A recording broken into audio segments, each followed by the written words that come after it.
Theopoetics is theology lived out.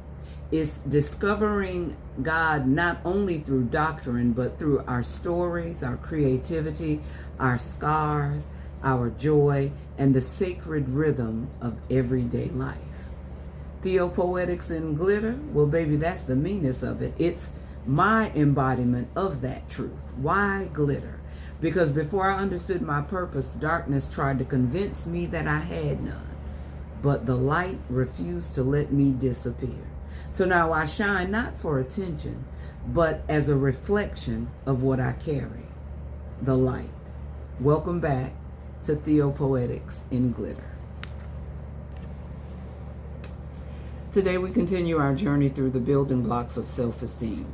These building blocks emerge from the rich tradition of womanist thought, Black women's lived experiences, biblical interpretation, community wisdom, and spiritual resilience. Together, they provide a framework for understanding how healthy self-esteem is nurtured, protected, and sustained in a world that often seeks to diminish the value of marginalized people. Now, in the first episode, we explored the first building block, which is self-definition. We define ourselves for ourselves. Through the story of Hagar, we discovered that self-esteem begins when we reject labels imposed by others and embrace the identity God has given us. Now we're going to move on to the second building block of self-esteem, and that is divine recognition. That means that we are recognized by God, or in other words, God sees me. Before we can fully embrace our own worth, we really have to understand a fundamental truth, and that is that God already recognizes our humanity. God already sees our value. Womanist theology teaches us that one of the deepest wounds created by oppression is invisibility. Now, I can tell you that I've experienced times when I could walk into a place and it would appear that I had walked into some sort of invisibility cloak because people act like they don't see you. When society refuses to see people fully, it becomes easier to marginalize, exploit, and dismiss their experiences. But throughout Scripture, we encounter a God who sees those whom society overlooks.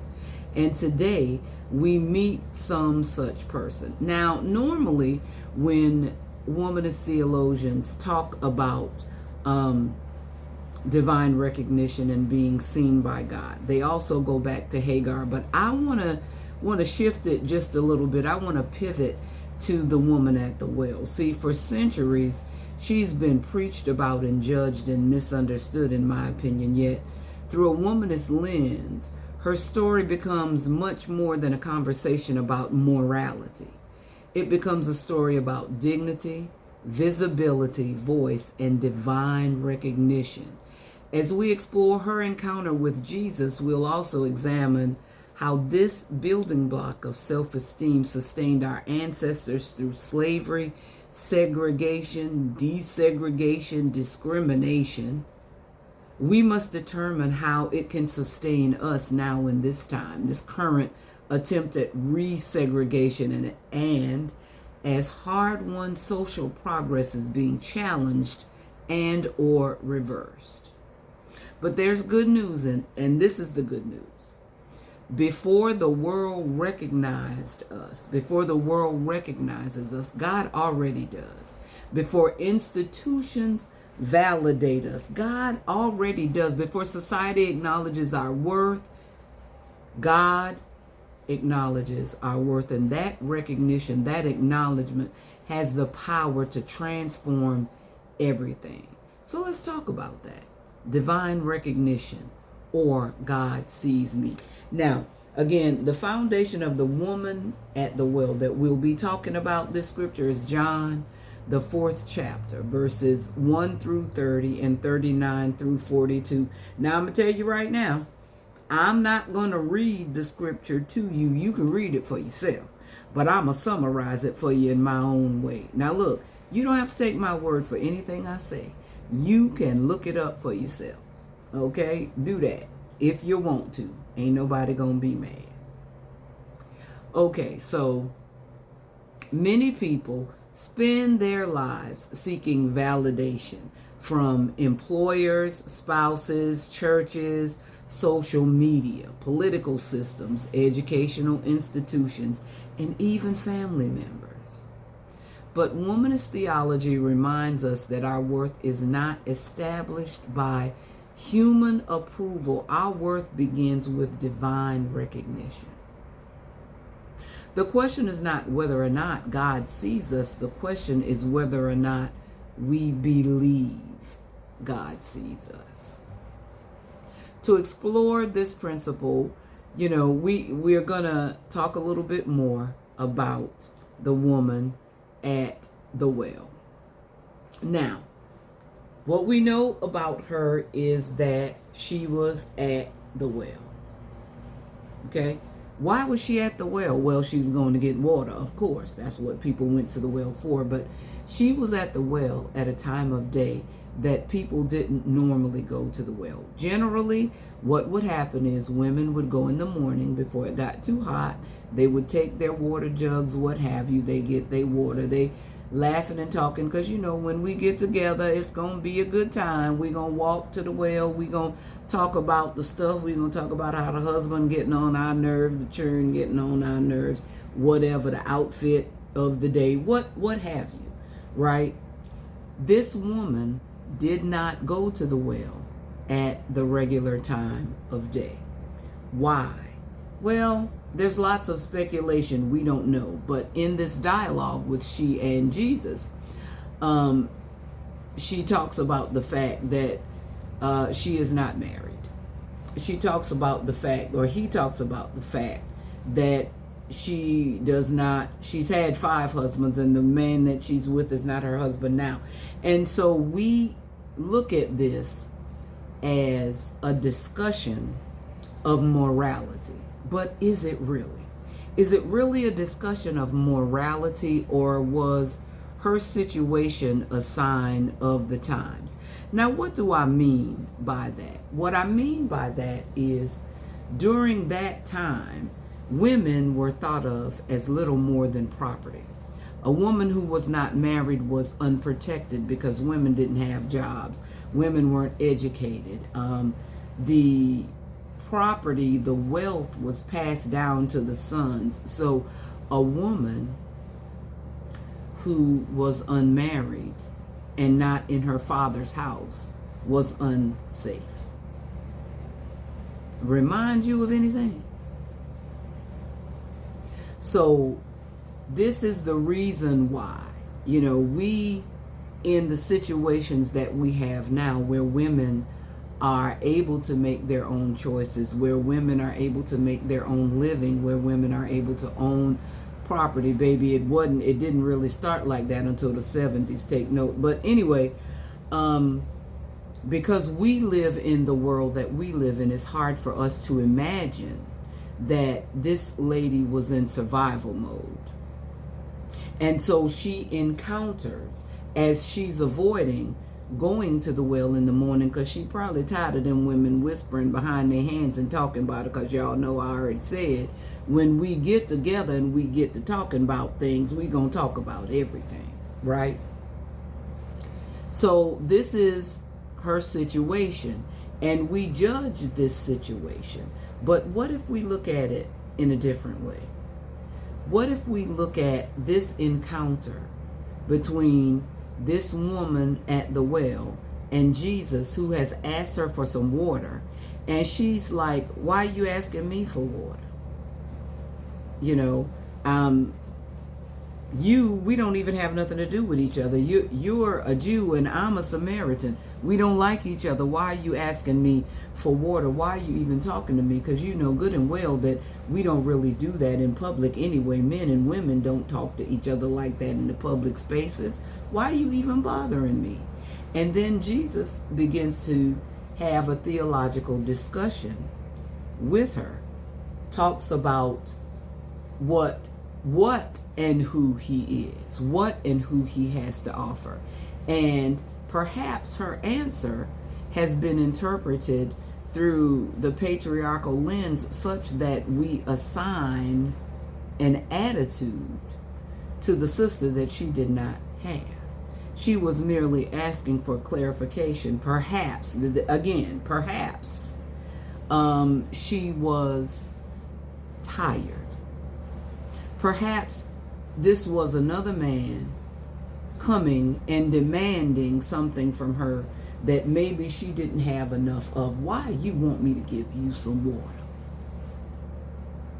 I came to the well to avoid confrontation and interaction with people who could not see me, with people who could not respect me. Now here you are asking me for some water. Maybe she was tired of that. Maybe she was angry. Maybe she was exasperated at her situation. Maybe she was tired of having to please men in order to survive in a world where she was nothing more than property. If you look at that through a womanist lens, you may be able to recognize your own oppression or your own oppressiveness. Okay, moving on. I want to just say that this perspective, this womanist perspective, it asks some questions, right? Like, whose voice has been ignored? Whose story has been overlooked? How does God respond to those pushed into the margins? And that's what really we have to ask ourselves as we're reading some of these scriptures, because the way that we read scripture, the way that we understand scripture determines how we navigate the world, how we treat people, how we move, right? And this principle, divine recognition, understands that God acknowledges our humanity before the world does. That God recognizes our worth before society validates it. God calls us by name before institutions even acknowledge our existence. God sees us before we even see ourselves. This is especially important for people whose humanity has been historically denied and diminished. Much like this woman at the well, much like our ancestors, much like our current situation. When we meet the woman at the well, through womanist eyes, we discover something different, that she maybe has been reduced to a lesson about sexual immorality. But womanist scholars invite us to look deeper. The text tells us a lot of things about her. It tells us that she's a woman, that she is a Samaritan, that she is socially marginalized, that she's living under Roman occupation, that she's economically vulnerable. She exists at the intersection of multiple forms of oppression. Womanist theology often uses the concept of intersectionality, a term developed by Kimberly Crenshaw. Intersectionality recognizes that people often experience overlapping forms of discrimination and disadvantage. The Samaritan woman experiences gender oppression. Life for women in the first century under Roman rule and under the Jewish theocracy was heavily restricted. This included Samaria. They were typically treated as legal property, barred from formal education, and given no right to initiate divorce. A woman's survival depended, I'm trying to stop talking with my hands, but I can't, so y'all just gonna have to get used to it. It might be irritating, but I hope not. Anyway, a woman's survival was entirely dependent on her social connections to male relatives. Leaving divorced or widowed women were highly vulnerable. Now, she was also, she experienced ethnic prejudice and social isolation. Women in that era traditionally drew water in groups during the cooler hours of the morning or evening. By going to Jacob's well alone in the scorching heat of midday, she was avoiding the judgment and rejection of her own community. She experienced religious exclusion. Not only was she a woman in a patriarchal society, but she was a Samaritan woman in a society that was Jewish and considered Samaritans culturally and religiously impure. Rabbinic law of that era even categorized Samaritan women as ceremonially unclean, making Jesus' request to drink from her cup highly taboo. So think about this. Now, all of these things together, when you have this information, does it change how you see her? Do you see her as differently than just a sister with an attitude? Somebody who didn't want to be bothered. Somebody who was treated as less than. Yet Jesus deliberately travels to meet her. This was not accidental. Listen, Jesus crossed geographical boundaries, cultural boundaries, religious boundaries, and gender boundaries to encounter this one woman. That matters. You might think that your day-to-day traveling along, doing the best you can with what you got might not mean anything, but this encounter teaches us the opposite. Remember in John 15 where it says, "You have not chosen me, I have chosen you." Okay, put a pin in that. Remember that thing that says many are called but few are chosen? Let me give you a physical example of many are called and few are chosen. Come here. Come here. You. Come a little closer. That's the difference between being called. Many are called, many are beckoned, but few are singled out and beckoned to come closer. So many are called, but few are chosen. You have not chosen me, I have chosen you. It was not random that Jesus encountered this woman at the well. Notice what happens in this conversation. Jesus knows her history, her struggles, her wounds, her circumstances that have shaped her life. Yet, he remains in conversation with her. He does not try to shame her. He does not try to dismiss or diminish her. He does not avoid her. He engages her in conversation. Womanist scholars frequently point out that this encounter is one of the longest recorded theological conversations Jesus has with anyone. Now think about that. A Samaritan woman becomes a theological conversation partner with Jesus. You have not chosen me, I have chosen you. Many are called, but few are chosen. Okay? Jesus was specific and intentional. Womanist scholars frequently point out that we are looking for the story that is not being told. Remember when we talked about Hagar, we talked about how Hagar's voice is not heard until her situation becomes so desperate that she runs away. But this Samaritan woman is not merely a recipient of grace, of this theological discourse of Jesus. She becomes a participant. She becomes a thinker. She becomes a witness and a messenger in a culture that often denied women authority. Jesus treats her as someone capable of understanding a profound spiritual truth. This is divine recognition. Not only is she seen by Jesus, but she's being taken seriously by Jesus. She's being engaged in conversation. Many people know what it feels like to be noticed. Fewer know what it feels like to be recognized. Many are called.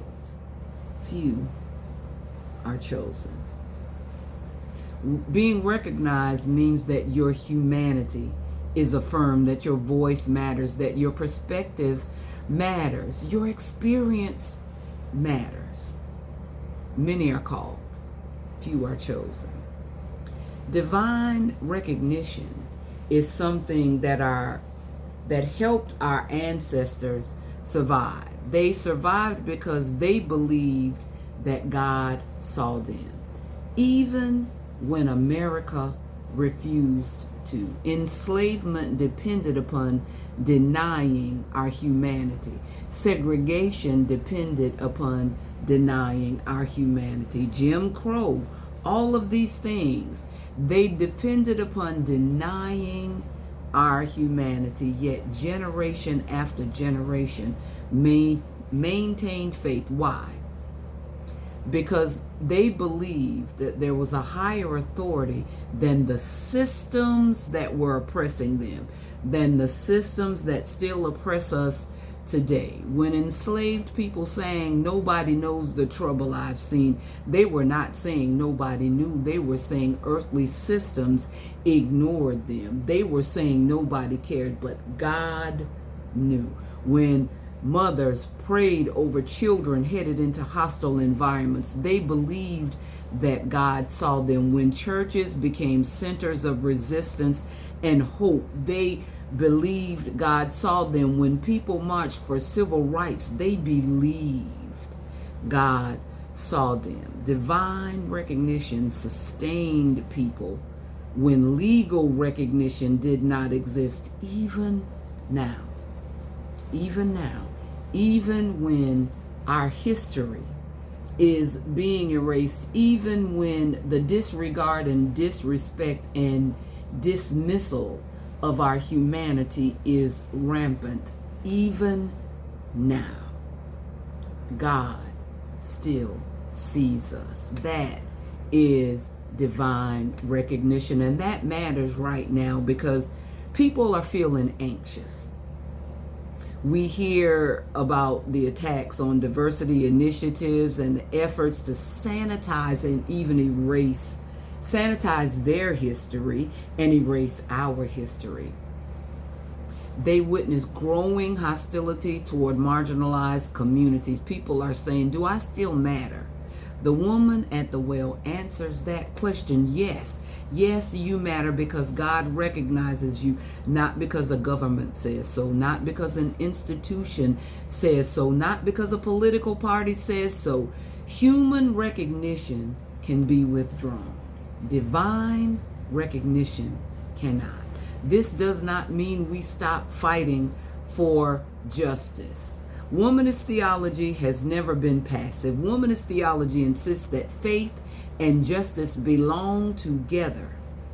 It reminds us that our dignity originates with divine recognition when God sees us. The lesson from our ancestors is not simply resistance. The lesson is rooted in resistance grounded in the conviction that God sees us. When people know that they are divinely recognized, they become harder to erase, harder to silence, harder to intimidate, harder to dehumanize.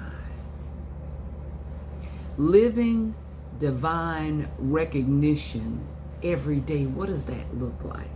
It looks like refusing to internalize oppression. The social learning theory says that we internalize without realizing the social norms that go on around us. How people, like it's normal for people to believe the stereotypes about us. We tend to internalize that. That's what the social learning theory tells us. But we have to refuse that internalized ideation of us, not believe in every negative story that society tells us about ourselves. We have to honor our own voices, understanding that our experiences matter. We have to practice self-compassion, speaking to ourselves about the grace of God, about the kindness of, about the truth of who we are. We have to see others as we see ourselves. We have to recognize the humanity of others. When we don't recognize the humanity of others, then we are also enacting the same oppression that's enacted upon us.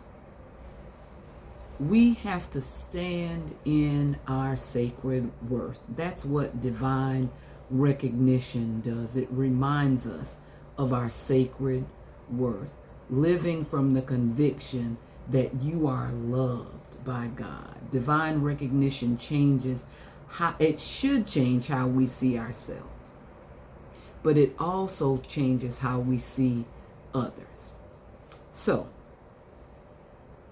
I would like to invite you to ask yourself these questions. Now, eventually I'm going to link a journal somewhere, so if you want to, it'll be just like some pages that I put together that you can use to keep notes and save and share if you want to do that, right? But here are some questions to consider.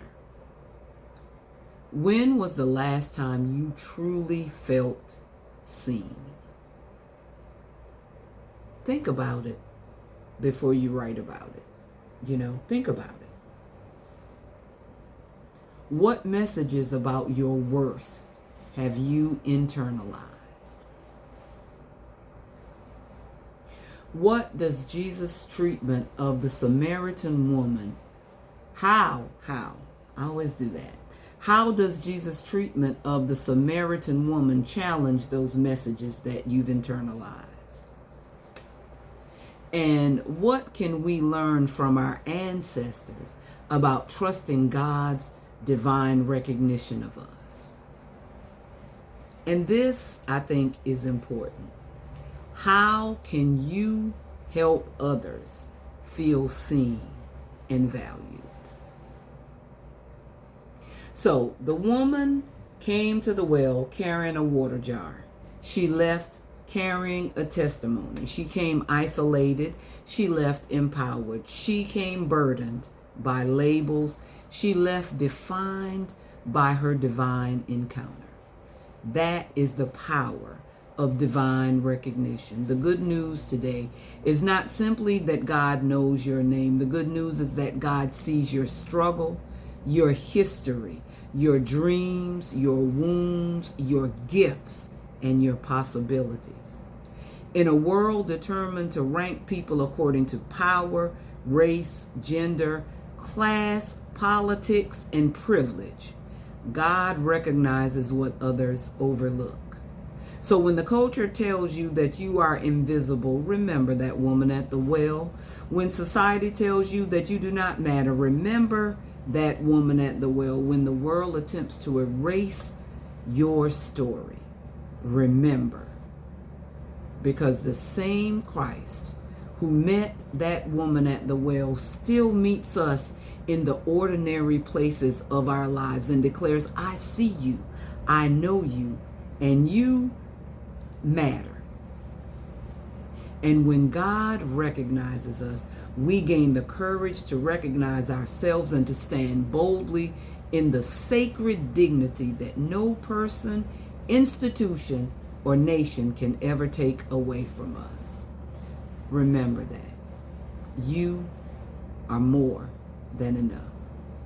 So until next time, remember, God sees you, God knows you, God calls you beloved.